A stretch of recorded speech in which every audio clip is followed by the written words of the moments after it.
ಇವತ್ತಿನ ರೆಸಿಪಿಯಲ್ಲಿ ಸೋರೆಕಾಯಿ ಸಾರು ಮಾಡ್ತಾಯಿದ್ದೀನಿ. ತುಂಬಾ ಆರೋಗ್ಯಕರವಾದಂತಹ ಸಾರಿದು. ತುಂಬ ರುಚಿಯಾಗಿರುತ್ತೆ, ತುಂಬ ಸಿಂಪಲ್ ಆಗಿ ಕೂಡ ಮಾಡ್ಕೋಬೋದು. ಹಾಯ್ ಫ್ರೆಂಡ್ಸ್, ಎಲ್ರಿಗೂ ನಮಸ್ಕಾರ. ವೆಲ್ಕಮ್ ಬ್ಯಾಕ್ ಟು ಕಾಫಿ ನಾಡು ಅಡುಗೆ. ಬನ್ನಿ ಹಾಗಾದರೆ ಯಾವ ರೀತಿಯಾಗಿ ಮಾಡೋದು ನೋಡೋಣ.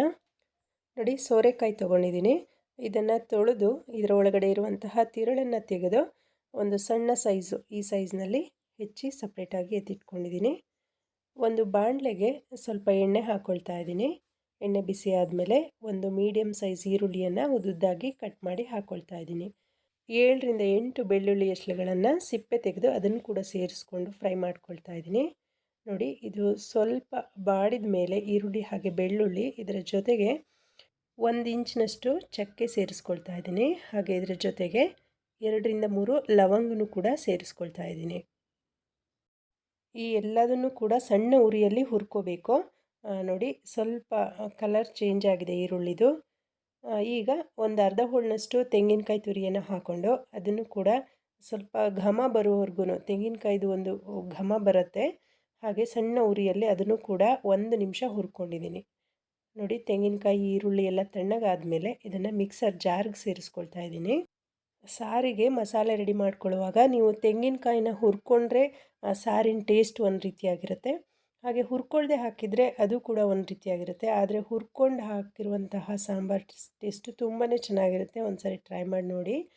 1 ಚಮಚ ಧನಿಯಾ ಪುಡಿ, 1.5 ಚಮಚದಷ್ಟು ಅಚ್ಚ ಖಾರದ ಪುಡಿ, ಒಂದು 1/4 ಚಮಚಕ್ಕಿಂತ ಕಡಿಮೆ ಆಗುವಷ್ಟು ಅರಿಶಿಣದ ಪುಡಿ, ಹಾಗೆ 1 ನಿಂಬೆಹಣ್ಣಿನ ಗಾತ್ರದ ಹುಣಸೆಹಣ್ಣು, ಇದಿಷ್ಟನ್ನು ಹಾಕ್ಕೊಂಡು ರುಬ್ಬೋದಕ್ಕೆ ಎಷ್ಟು ನೀರು ಬೇಕೋ ಅಷ್ಟು ನೀರನ್ನು ಸೇರಿಸ್ಕೊಂಡು ನೋಡಿ ಈ ರೀತಿಯಾಗಿ ನುಣ್ಣಗೆ ರುಬ್ಕೊಳ್ತಾ ಇದ್ದೀನಿ. ಒಂದು ಕುಕ್ಕರ್ ಪ್ಯಾನ್ನ ಬಿಸಿಗಿಟ್ಕೊಂಡು ಅದಕ್ಕೆ ಒಂದು 2ರಿಂದ 3 ಚಮಚದಷ್ಟು ಎಣ್ಣೆ ಹಾಕ್ಕೊಂಡಿದ್ದೀನಿ. ಹಾಗೆ ಎಣ್ಣೆ ಬಿಸಿ ಆದಮೇಲೆ ಸಾಸಿವೆ ಚಟಪಟ ಅಂತ ಹೇಳಿ ಸಿಡಿಸ್ಕೊಂಡಿದ್ದೀನಿ. ಹಾಗೆಯೇ ಕರಿಬೇವಿನ ಎಲೆಗಳನ್ನು ಕೂಡ ಹಾಕ್ಕೊಂಡಿದ್ದೀನಿ. ಈಗ ದೊಡ್ಡ ಸೈಜ್ನ ಒಂದು ಈರುಳ್ಳಿಯನ್ನು ಕಟ್ ಮಾಡಿ ಸೇರಿಸ್ಕೊಂಡು ಚೆನ್ನಾಗಿ ಫ್ರೈ ಮಾಡ್ಕೊಳ್ತಾ ಇದ್ದೀನಿ. ನೋಡಿ, ಇಷ್ಟು ಫ್ರೈ ಆದರೆ ಸಾಕು. ಈಗ 2 ಮೀಡಿಯಮ್ ಸೈಜ್ ಟೊಮೊಟೊನ ದಪ್ಪದಾಗಿ ಕಟ್ ಮಾಡಿ ಅದನ್ನು ಕೂಡ ಸೇರಿಸ್ಕೊಂಡು ಟೊಮೊಟೊ ಮೆತ್ತಗಾಗೋವರೆಗೂ ಚೆನ್ನಾಗಿ ಫ್ರೈ ಮಾಡ್ಕೋಬೇಕು. ಫ್ರೆಂಡ್ಸ್, ಯಾರ್ಯಾರೆಲ್ಲ ಚಾನಲ್ನ ಸಬ್ಸ್ಕ್ರೈಬ್ ಮಾಡದೆ ನೋಡ್ತಾ ಇದ್ದೀರಾ, ದಯವಿಟ್ಟು ವಿಡಿಯೋ ಕೆಳಗಡೆ ಸಬ್ಸ್ಕ್ರೈಬ್ ಬಟನ್ ಇದೆ, ಪ್ರೆಸ್ ಮಾಡಿಕೊಂಡು ಚಾನಲ್ನ ಸಬ್ಸ್ಕ್ರೈಬ್ ಮಾಡ್ಕೊಳ್ಳಿ. ಟೊಮೊಟೊ ಚೆನ್ನಾಗಿ ಬೆಂದಿದೆ, ಮೆತ್ತಗಾಗಿದೆ, ನೋಡ್ತಾ ಇದ್ದೀರಲ್ಲ. ಈಗ ಇದ್ರ ಜೊತೆಗೆ ಹೆಸರು ಕಾಳನ್ನು, ಮೊಳಕೆ ಬರೆಸಿದಂಥ ಹೆಸರು ಕಾಳನ್ನು ಹಾಕ್ಕೊಳ್ತಾ ಇದ್ದೀನಿ. ಹಾಗೆ ಸಣ್ಣದಾಗಿ ಕಟ್ ಮಾಡಿ ಇಟ್ಕೊಂಡಿರೋ ಸೋರೆಕಾಯಿನೂ ಕೂಡ ಸೇರಿಸ್ಕೊಳ್ತಾ ಇದ್ದೀನಿ.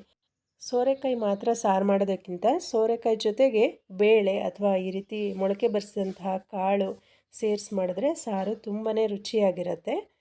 ನೋಡಿ, ಹಾಕ್ಕೊಂಡು ಒಂದು 2 ನಿಮಿಷ ನೋಡಿ ಮೀಡಿಯಮ್ ಫ್ಲೇಮ್ನಲ್ಲಿ ಇಟ್ಕೊಂಡು ಚೆನ್ನಾಗಿ ಎಣ್ಣೆನಲ್ಲೇ ಫ್ರೈ ಮಾಡ್ಕೊಂಡಿದ್ದೀನಿ. ಈಗ ರುಬ್ಬಿಟ್ಕೊಂಡಿರುವಂತಹ ಮಸಾಲೆನ ಸೇರಿಸ್ಕೊಳ್ಳೋಣ.